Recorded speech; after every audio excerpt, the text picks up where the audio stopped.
Salut, c'est Shinzé pour Adopte un Motard. Alors c'est une question qu'on m'a posée assez souvent, la conduite enroulée. J'arrête pas de parler, de dire ouais j'enroule, la conduite enroulée, etc. Ok, mais qu'est-ce que c'est que la conduite enroulée? Alors franchement on pourrait passer vraiment des heures dessus parce qu'il y a quand même pas mal à raconter. Alors je vous invite dans un premier temps à aller regarder ma vidéo sur les trajectoires de sécurité. Je crois que j'en ai également fait une sur le placement sur la route je crois. Et là on va rester un peu dans la lignée, donc le principe de la conduite enroulée.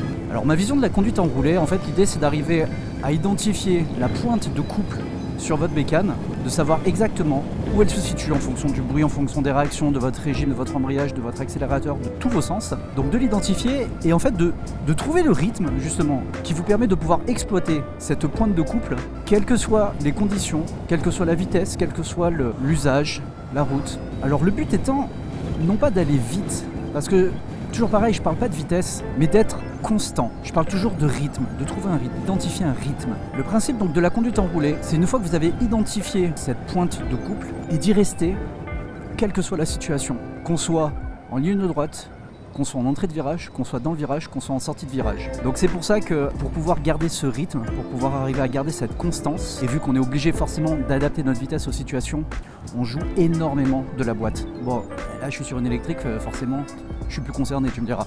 Mais en attendant, j'ai conduit comme ça pendant des années. En fait, c'est une manière de conduire que j'ai expérimentée en même temps que j'ai appris les trajectoires de sécurité. Donc vraiment, pour moi, ça va quasiment avec. Et justement, j'ai fait le calcul hier. Ça fait exactement 7 ans que je roule en permis gros cube. Je totalise, je crois, 146 000 km au guidon de moto, de gros cube. Et en roulant de cette manière, non seulement ça m'a appris à être performant dans ma conduite, ça m'a permis de m'assurer une bonne longévité de mes bécanes, parce que j'ai jamais eu aucune panne. Ça m'a permis d'être endurant également moi, physiquement. Ça me permettait de pouvoir faire quand même des grosses journées sans me fatiguer. Et surtout, je me suis rendu compte que c'est la manière la plus économique de conduire. C'est simple, avec mon pote Eddie, la dernière fois, on en parlait justement par rapport à la 0, par rapport également au XC500. En gros, lui et moi, en roulant de manière assez soutenue aussi bien l'un que l'autre, du coup en ayant des temps de moyenne, on va dire relativement équivalent, je vais consommer 30 à 50% moins que lui par rapport à ma manière de rouler.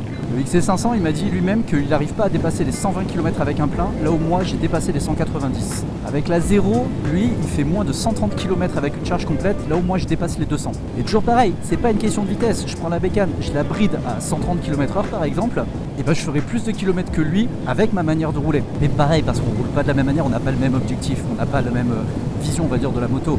Lui, pour lui, c'est un plaisir, c'est un exutoire, moi c'est un utilitaire. Donc le principe de la conduite enroulée, en fait, c'est ce rythme constant. C'est d'arriver à avoir de la constance dans sa conduite. Donc je ne fais jamais de grosses accélérations. Donc du coup, je diminue aussi bien l'impact sur mon autonomie et sur l'état de mon pneu arrière. Je fais jamais non plus de gros freinage de trappeur. Donc j'économise mes plaquettes et j'économise mon pneu avant. Et en fait, je ne fais que rouler à l'anticipation. Il n'y a pas longtemps, je me suis rendu compte que j'ai gardé en fait le même réflexe que quand j'ai passé mon permis voiture. Quand j'étais jeune, j'ai passé le permis en conduite accompagnée. Et donc je faisais la conduite accompagnée avec mon beau-père. Et il me disait toujours, quand tu conduis, imagine que tu as des œufs qui sont posés sur la plage arrière. Donc en gros, il fallait que je sois toujours très souple sur ma manière de conduire. Donc il fallait que je sois souple en accélérant, il fallait que je sois souple en freinant, en tournant le volant, etc. Et donc ça m'obligeait à énormément anticiper. Et donc je passais mon temps à rouler sur l'anticipation. Et en fait, j'ai gardé plus ou moins cette même habitude.